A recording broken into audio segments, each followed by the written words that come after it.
the heat conduction equation takes the following form. You have on the left side the partial derivative of the temperature, which we will call U, and on the right hand side we have a constant c square multiplied with nabla square of U. Nabla square is defined as follows. The function U, the temperature, is a function of three spatial coordinates, x, y, and z, and the time t. The constant c square is equal to the thermal conductivity K over the specific heat capacity multiplied with the density ρ. We are going to consider in the start here, we are going to consider the case when we only have one-dimensional problem. For example, when we have a wire or some rod which is insulated. The rod has length L, and the position of x is equal to 0 here, and x is L there. So then we get the one-dimensional heat conduction equation.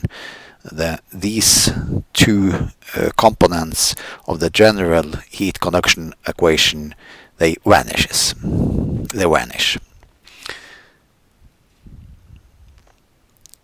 We are going to consider especially the following boundary conditions. U is equal U of 0 t is equal to 0, and U of L t is equal to 0 for all values of t. This means that the endpoints of the rod are kept at 0 temperature, and there is some initial temperature in the rod, and when the time is going, the rod is cooling, so the temperature is after some time it will be very close to 0. And this initial temperature is called f of x. So our problem is to find the function u of xt for all values of t. So we are going to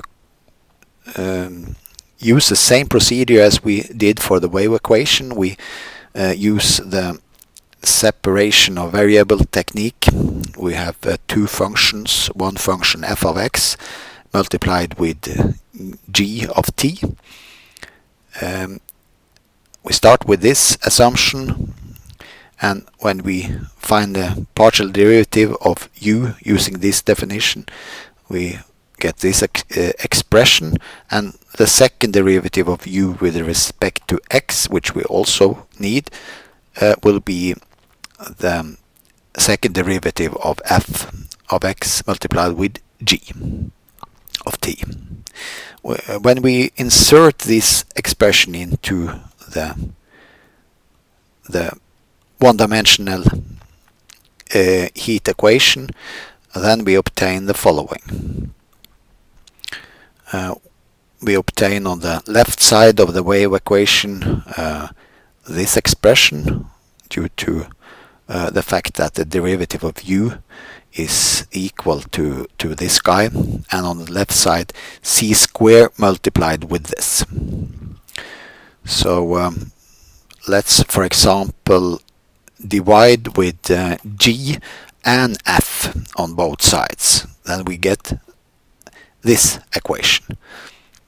And what we now realize is that the left side and right side, they are independent of each other.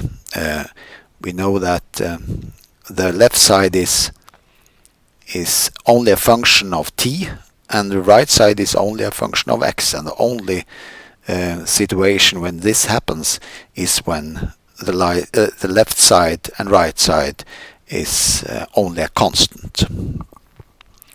This is the same as for the wave equation. And if this guy is equal to k, then we get this equation, and if this expression is equal to k, we get this equation. So these are two ordinary differential equations which we are going to solve. The first of these two equations is easy to solve. It's solvable in the same way as for the wave equation. It's nothing different about it, and we obtain that f of x is of this type. Just follow the exact same method as for the wave equation. This next equation is a little bit different, but it's not difficult to solve this equation also. And this equation takes this form because now we know that this guy is equal to np over L, and we can solve this equation in several ways. But for example, if we divide with g, then we get a separable first order equation, which is very easy to solve. And finally we obtain that this g, capital G, is on this form. So it's bn multiplied with this exponential function. So summing up, we find that the solution u of xt, which we said should be a product of f and g, we can call it generally fn and gn. We have the expression for f of x, fn of x, and gn of x, and we multiply this with each other. And as we did for the wave equation, let's just sum all these type of solutions and hope for that this represent the general solution. And it's possible to show that all solutions will be of this form.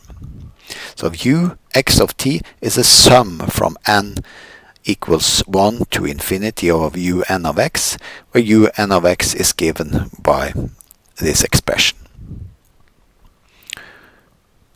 And lambda n is equal to cn pi over L. Noting that ux of 0, the initial temperature, is equal to the function f of x, we can insert t equal to 0 into this expression. And when we put t equal to 0 into the expression, then this term will turn into only 1. So then we get ux of 0 equal to the sum from n equal to 1 to infinity of bn sine of this guy. So here we are just multiplied with 1. And this should be equal to f of x, because f of x is the initial temperature, ux of t when t equals 0. And this means that f of x is the Fourier series, that this is the Fourier series of this function f of x. So this series turns out to be the odd extension odd periodic extension of this function. And as we know that the Fourier coefficients for f of x, the odd extension of f of x is equal to this expression.